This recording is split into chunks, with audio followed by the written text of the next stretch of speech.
দেখুন বন্ধুরা, দুধের সর জমিয়ে জমিয়ে আমি ঘি বানাচ্ছি। খুবই সহজ। দুধের সরটা তুলে আর ওটার ঘি বানান, একদম পিওর ঘি হবে, কোনো মিলাওয়াট নাই, কিছু নেই, পিওর যতটুকু ঘি হয়।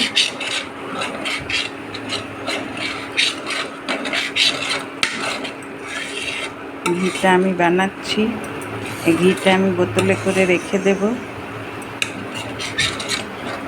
এমনি করে আমি অনেক ঘি বানিয়ে রেখেছি। ছেলেরা আসলে ছেলেদেরকে দিয়ে দিই, তারপরে ঘরে খাওয়া হয়। আমাদের পাশেই গরু আছে, গরুর থেকে দুধ নিই আর গরুর দুধ দিয়েই ঘি বানাই। এই ঘিটা একদম পিওর ঘি হয়, একদম গাওয়া ঘি। একটু কষ্ট হয়, তা নাড়তে নাড়তে হাত ব্যথা হয়ে যায়, কিন্তু না নাড়লে নিচে ধরে যাবে, সেই জন্যে ধরতে হয়, নাড়তে হয়।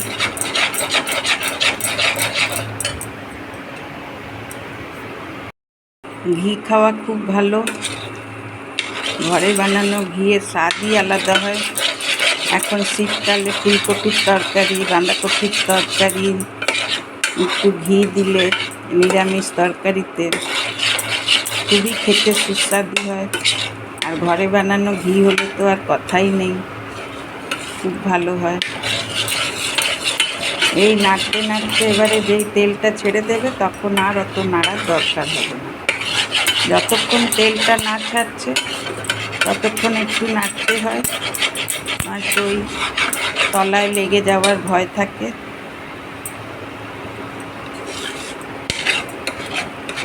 দেখুন তেল ছাড়া শুরু করে দিয়েছে।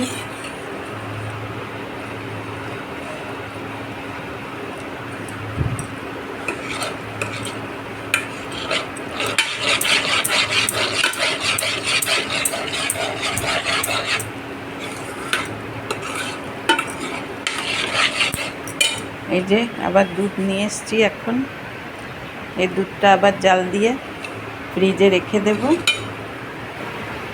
আবার এটা সরটা কালকে তুলে আবার একটা বাটিতে জমা করব। রোজ এরকম একটু একটু একটু একটু করে সর তুলে তুলে যখন বাটিটা ভরে যায়, 1 সপ্তাহ 10 দিন, তারপরে দুধের সরটা তুলে কড়াইয়ে করে একটু গরম জল দিয়ে আর এটা এমনি করে একটু ফুটিয়ে বানিয়ে দিই। দেখুন কি সুন্দর ঘিটা হচ্ছে। অনেকে বলে যে দুধের সরটা যাতে রাখা হয় সেই বাটিটায় যদি একটু ঘি দিয়ে রাখা হয় তাহলে নাকি ওই দুধের সরের ঘি বেশি ভালো হয়। আমি কোনো দিন করিনি। বন্ধুরা, আপনাদের কাছে যদি সেরকম কোনো টিপস থাকে ঘি বানানো, আমি যেটা জানি বা আবার মা আমার শাশুড়ি যেটা করতেন সেটাই আমিও করছি।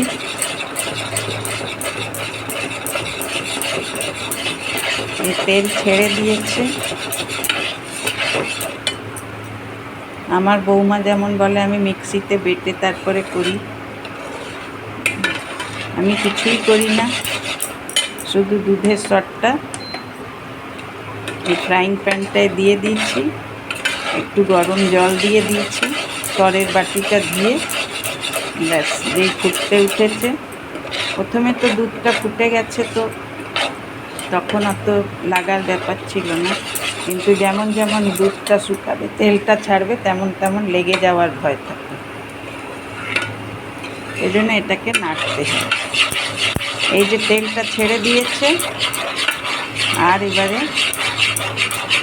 অত না নাড়লেও চলবে।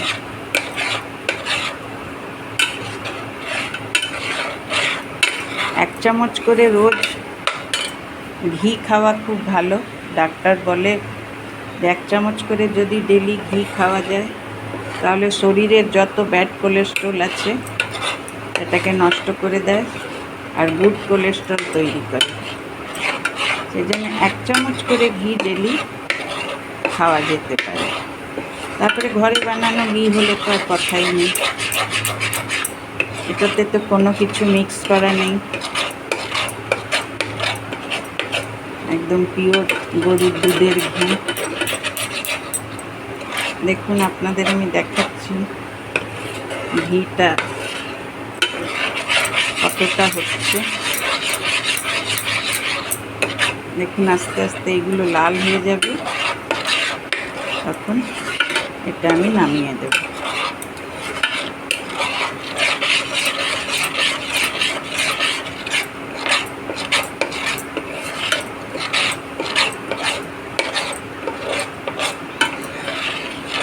আর ঘিটা যখন জাল দেওয়া হয় ঘরের মধ্যে এত সুন্দর একটা গন্ধ ছাড়ে যে একদম ঘরটা পুরো মোমো করতে থাকে ঘিয়ের গন্ধ। দেখুন আস্তে আস্তে এটা ব্রাউন হয়ে আসছে, ব্যাস আর কিছুক্ষণ পরেই এটা হয়ে যাবে, এটা নামিয়ে দেব। এরপরে আমার এই দুধটা জাল দেব।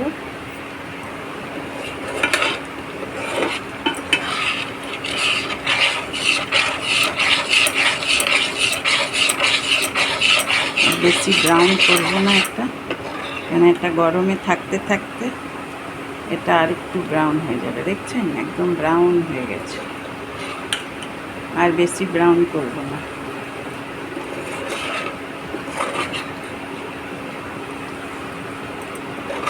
এটা আবার আমার যে বাইরের ডগিগুলো আছে ওদের জন্য যে খাবার বানাই, ওই খাবারের মধ্যে দিয়ে দিলে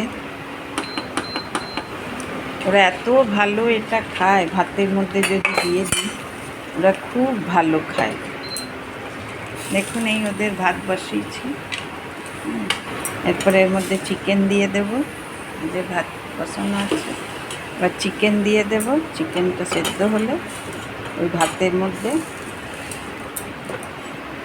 এই ঘিয়ে চাচিগুলো দিয়ে আর ভাতটাকে মেখে দেবো। খুব ভালো খায়, খুব প্রিয় খাবার এটা। আমি তো ইন্ডাকশানে বানালাম, আপনারা গ্যাসেও বানাতে পারেন। এবারে এটাকে একটু কাট করে রেখে দেব। দেখুন চাচিগুলো কেমন ধীরে ধীরে পুরো ব্রাউন হয়ে গেল, দেখছেন?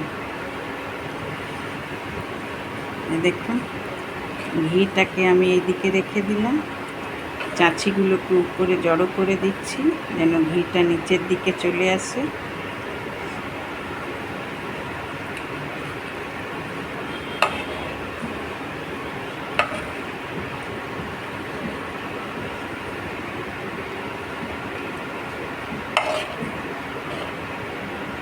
হ্যালো বন্ধুরা, আমার ঘি বানানোর রেসিপিটা কেমন লাগলো অবশ্যই আপনারা কমেন্ট করে জানাবেন।